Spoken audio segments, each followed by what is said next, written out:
Hi ಎಲ್ರಿಗೂ ನನ್ನ ಪ್ರೀತಿಯ ನಮಸ್ಕಾರಗಳು.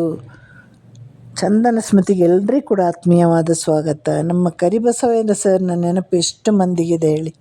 ಖಂಡಿತವಾಗಿ ಇದ್ದೇ ಇರ್ಬೋದು. ಹಾಸ್ಯವನ್ನು ಇಷ್ಟಪಡುವವರಿಗೆ, ಆಮೇಲೆ ಕನ್ನಡ ಸಿನಿಮಾ ರಂಗವನ್ನು ಇಷ್ಟಪಡುವವರಿಗೆ ಖಂಡಿತವಾಗಿ ನಮ್ಮ ಕರಿಬಸವೇಶ್ವರ ಸರ್ನ ಮರೀಲಿಕ್ಕೆ ಸಾಧ್ಯವೇ ಇಲ್ಲ. ಅಂದರೆ ಬರೀ ಹಾಸ್ಯ ಪಾತ್ರದಲ್ಲಿ ಮಾತ್ರ ಅಲ್ಲ, ಒಳ್ಳೊಳ್ಳೆಯ ಸಿನಿಮಾದಲ್ಲಿ ಒಳ್ಳೊಳ್ಳೆಯ ಪೋಷಕ ಕಲಾವಿದನ ಪಾತ್ರದಲ್ಲಿ ಅವರು ಒಳ್ಳೊಳ್ಳೆ ಅವರಿಗೆ ಒಂದು ಮೇನ್ ರೋಲ್, ಒಳ್ಳೆ ಕಥೆ ಇರುವ ಆ ಪಾತ್ರಗಳಲ್ಲಿ ಅವರು ಅಭಿನಯಿಸಿ ನಮ್ಮನ್ನೆಲ್ಲ ಮನರಂಜಿಸಿದಂಥ ವ್ಯಕ್ತಿ. ಹಾಗೆ ಹಾಸ್ಯ ಪಾತ್ರ, ಆಮೇಲೆ ಪೋಷಕ ಪಾತ್ರದಲ್ಲಿ ಒಂದು ಒಳ್ಳೆಯ ಕ್ಯಾರೆಕ್ಟ್ರ್ ಮಾಡಿದಂತಹ ಅದ್ಭುತ ಕಲಾವಿದ. ಯಾಕಂದರೆ ಕಪ್ಪು ಕಸ್ತೂರಿ ಅಂತ ಹೇಳಲ್ವ ಹಾಗೆ. ಯಾಕಂದರೆ ಕಲಾವಿದನಿಗೆ ಬಣ್ಣ ಮುಖ್ಯ ಅಲ್ಲವೇ ಅಲ್ಲ ಅಂತ ತೋರಿಸಿಕೊಟ್ಟಂತಹ ಒಬ್ಬ ಮೇರು ಕಲಾವಿದ ಅಂತಲೇ ಹೇಳ್ಬೋದು. ಇವರು ನಂತರದಲ್ಲಿ ಸಿನಿಮಾಕ್ಕೆ ಬರೋ ಮೊದಲು ರಂಗಭೂಮಿ, ಆಮೇಲೆ ಡೊಳ್ಳು ಕುಣಿತ, ಹರಿಕತೆ, ಸೀರಿಯಲ್, ಹೀಗೆ ನಾನಾ ಒಂದು ಕ್ಷೇತ್ರದಲ್ಲಿ ಎಲ್ಲ ಕೆಲಸ ಮಾಡಿ ನಂತರದಲ್ಲಿ ಅವರು ಸಿನಿಮಾ ರಂಗಕ್ಕೆ ಪಾದಾರ್ಪಣೆ ಮಾಡಿರೋದು. ಇವರನ್ನು ಸಿನಿಮಾ ರಂಗಕ್ಕೆ ಕರ್ಕೊಂಡು ಬಂದಿರೋದು ನಮ್ಮ ನಾಗತಿಹಳ್ಳಿ ಚಂದ್ರಶೇಖರ್ ಅವರು. ನಂತರದಲ್ಲಿ ಇವರೊಬ್ಬ ಅದ್ಭುತ ಕಲಾವಿದ ಅಂತ ಗೊತ್ತಾದ ಮೇಲೆ ಬ್ಯಾಕ್ ಟು ಅವರಿಗೆ ಸಿನಿಮಾ ರಂಗದಲ್ಲಿ ಅವಕಾಶ ಸಿಗ್ತಾ ಬಂತು. ಎಂಥ ಅವಕಾಶ ಸಿಗಲಿ ಅದನ್ನು ಅವ್ರು ನಿರಾಕರಿಸಿದವರೇ ಅಲ್ಲ. ಎಂಥ ಅವಕಾಶ ಸಿಕ್ಕಿದ್ನೋ ಅದಕ್ಕೆ ಜೀವ ತುಂಬಿ ಅದರಲ್ಲಿ ಅವರ ನಟನೆ ಏನಿದೆ ಅದನ್ನು ಅದ್ಭುತವಾಗಿ ನಟಿಸಿ ಸೈ ಅಂತ ಅನಿಸ್ಕೊಂಡವರು. ಹಾಗೆ ಹಾಸ್ಯ ಪ್ರೇಕ್ಷಕರನ್ನು ಹಾಸ್ಯ ಪಾತ್ರದಲ್ಲಿ ನಗೆ ಕಡಲಲ್ಲಿ ತೇಲಿಸಿದವರು. ಇವರ ಹಬ್ಬ ಸಿನಿಮಾ ಇದೆ ಅಲ್ವ, ಎಷ್ಟು ಸೊಗಸಾಗಿತ್ತು.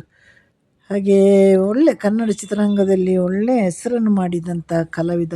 ಆದರೆ ನಮ್ಮ ಹೇಳಲ್ವ ದುರಂತ, ವಿಧಿ ಹೀಗೆಲ್ಲ ಹೇಳಲ್ವ, ಅದು ಪ್ರತಿಯೊಬ್ಬರ ಬದುಕಲ್ಲಿ ಬಂದೇ ಬರುತ್ತೆ. ಅದು ಕಲಾವಿದನಾಗಲಿ, ವಿಜ್ಞಾನಿ ಆಗಲಿ, ಕ್ರಿಕೆಟಿಗಾಗಲಿ, ಅಥವಾ ನಮ್ಮಂಥವರಾಗಲಿ, ಸಾಧಾರಣ ವ್ಯಕ್ತಿಗಳಾಗಲಿ, ಅಥವಾ ಒಂದು ಭಿಕ್ಷೆ ಬೇಡೋರಾಗಲಿ, ಈ ವಿಧಿ ಬರಹ ಅನ್ನೋದು ಎಲ್ರಿಗೂ ದೇವರು ಸರಿ ಸಮಾನವಾಗಿ ಬರೆದಿರ್ತಾರೆ. ಇವರಿಗೆ ವೈಯಕ್ತಿಕ ಜೀವನದಲ್ಲಿ ಸ್ವಲ್ಪ ಬೇಸರವಿತ್ತು. ಯಾಕೆಂದರೆ ಇವರ ಒಬ್ಬರು ಮಗಳು ಆತ್ಮಹತ್ಯೆ ಮಾಡಿಕೊಂಡು ಕಾಲವಾಗಿದ್ದರು. ಅನಂತರಲ್ಲಿ ಸ್ವಲ್ಪ ಡಲ್ ಆಗಿದ್ದರು ಅವರು. ಆದರೆ ಅದನ್ಯಾವುದನ್ನು ಅವರು ಅವರ ಕೆಲಸದ ಸಮಯದಲ್ಲಿ ಅವರು ತೋರಿಸ್ತಾ ಇರಲಿಲ್ಲಂತೆ.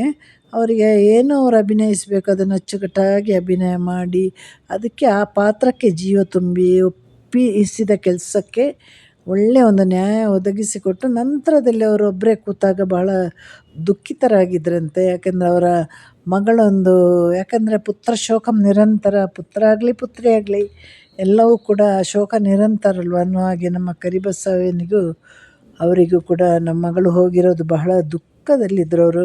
ಹಾಗೆ ಒಂದಿನ ಶೂಟಿಂಗ್ ಮುಗಿಸಿ ಮನೆಗೆ ಬರುವಷ್ಟೊತ್ತಿಗೆ ಅವರ ಗಾಡಿ ಅಪಘಾತವಾಗಿ ಅವರಿಗೆ ಬಹಳ ದೊಡ್ಡ ಆ್ಯಕ್ಸಿಡೆಂಟ್ ಆಗುತ್ತೆ. ಸುಮಾರು ಒಂದು ಹತ್ರ 1 ತಿಂಗಳವರೆಗೆ ಅವರು ಹಾಸ್ಪಿಟ್ಲಲ್ಲೇ ಇರ್ತಾರೆ ಅವರು. ಆದರೆ ಇವತ್ತು ಗುಣ ಆಗುತ್ತೆ, ನಾಳೆ ಗುಣ ಆಗುತ್ತೆ ಅಂತ ಈಗ ಎಲ್ಲರೂ ಕಾಯ್ತಾಯಿದ್ರು. ಆ ಸಮಯದಲ್ಲಿ ಅದು ಕಾಲವಾಗಿದ್ದೆ ಆ ಆ್ಯಕ್ಸಿಡೆಂಟಲ್ಲಿ. ಯಾಕಂದರೆ ಅವರಿಗೆ ವಿಪರೀತವಾದ ಮಾನಸಿಕ ನೋವು ಕೂಡ ಇತ್ತು ಮಗಳನ್ನು ಕಳ್ಕೊಂಡಾದ್ಮೇಲೆ. ಮಗಳು ಹೋಗಿರೋದು, ತಂದೆ ಹೋಗಿರೋದಕ್ಕೂ ತುಂಬ ವರ್ಷದ ವ್ಯತ್ಯಾಸ ಕೂಡ ಇರಲಿಲ್ಲ. ಒಂದು ಮಗಳು ಹೋಗಿ ಸಣ್ಣ ಗ್ಯಾಪಲ್ಲೇ ನಮ್ಮ ಕರಿಬಸವಯ್ಯ ಸರ್ ಹೋಗಿದ್ದಾರೆ. ಹಾಗೆ ನಾವು ಹಿರಿಯ ಅನೇಕ ಹಾಸ್ಯ ಕಲಾವಿದರನ್ನು ಕಳ್ಕೊಂಡ ಒಂದು ಕನ್ನಡ ಚಿತ್ರರಂಗ ಅಲ್ವ ನಮ್ಮದು. ಆದರೆ ನಮ್ಮ ಕರಿಬಸವಯ್ಯ ಸರ್ ಬಂದಾಗ ಒಬ್ಬ ಪೋಷಕ ಪಾತ್ರಕ್ಕಾಗಲಿ, ಒಬ್ಬ ಹಾಸ್ಯ ಪಾತ್ರಕ್ಕಾಗಲಿ ಒಂದು ಒಳ್ಳೆಯ ನಟ ಸಿಕ್ಕಿದ್ರು ಅಂತ ಎಲ್ಲರೂ ಖುಷಿಯಲ್ಲಿರುವಾಗಲೇ ಅವರೊಂದು 58-59ನೇ ವಯಸ್ಸಿಗೆ ಕಾಲವಾಗಿಬಿಟ್ರು.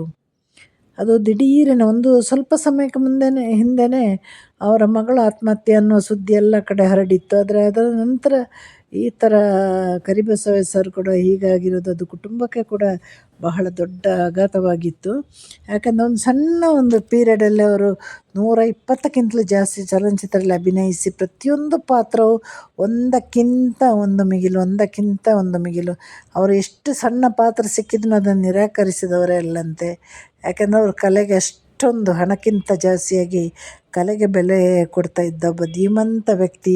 ಯಾಕಂದರೆ ಪ್ರತಿ ಸಲ ನಾವು ಹೀರೋ ಹೀರೋಯಿನಿ ಇಂಥವರನ್ನು ನೆನಪು ಮಾಡ್ತಾ ಇರ್ತೀವಲ್ವ. ಎಲ್ಲರೂ ಕೂಡ ಈ ಪೋಷಕ ಪಾತ್ರದವ್ರನ್ನು, ಹಾಸ್ಯ ಪಾತ್ರದವ್ರನ್ನು ಸುಲಭವಾಗಿ ಮರೆತು ಬಿಡ್ತಾರೆ. ಖಂಡಿತವಾಗಿ ಇವರೆಲ್ಲ ಇದ್ರೇ ಅಲ್ಲಿ ನಾಯಕ ನಾಯಕಿಯರು ಮಿಂಚಲಿಕ್ಕೆ ಸಾಧ್ಯ. ಯಾಕಂದರೆ ಮೇನ್ ಸಪೋರ್ಟ್ ಕ್ಯಾರೆಕ್ಟರ್ ಚೆನ್ನಾಗಿದ್ದಾಗಲೇ ಅಲ್ಲಿ ನಾಯಕ ನಾಯಕಿಯರ ಪಾತ್ರಗಳು ಕೂಡ ನಮಗೆ ಅದ್ಭುತವಾಗಿ ಕಾಣಲಿಕ್ಕೆ ಸಾಧ್ಯ. ಬರೀ ಒಂದು ನಾಯಕ ನಾಯಕಿ ಬಂದು ಚಿತ್ರರಂಗದಲ್ಲಿ ಬಂದು ಅವರು ಅಭಿನಯಿಸುವಾಗ ಒಂದು 4 ಮರ ಸುತ್ತಿ ಹಾಡು ಹಾಡಿ ಲವ್ ಕಥೆ ಹಿಂದೆ ನಡೆಯೋದಕ್ಕಿಂತ ಈ ಥರ ಸಪೋರ್ಟ್ ಕ್ಯಾರೆಕ್ಟ್ರ್ ಬಂದಾಗ ಅದ್ಭುತ ಅಭಿನಯ ಬೇರೆ ಇವರದು.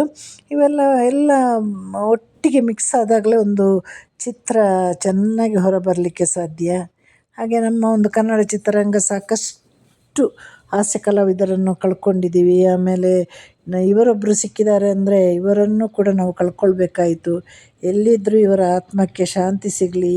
ಹಾಗೆ ಎಲ್ಲರೂ ಕೂಡ ಇವರ ನೆನಪು ಮಾಡಿ ಇವರಿಗೆ ಒಂದು ಶ್ರದ್ಧಾಂಜಲಿ ಅನ್ನಾದರೂ ಅರ್ಪಿಸಲೇಬೇಕು. ಯಾಕೆ ನಮ್ಮನ್ನೆಲ್ಲ ನಗಿಸಿದ ಒಬ್ಬ ಧೀಮಂತ ಹಾಸ್ಯ ಕಲಾವಿದರು.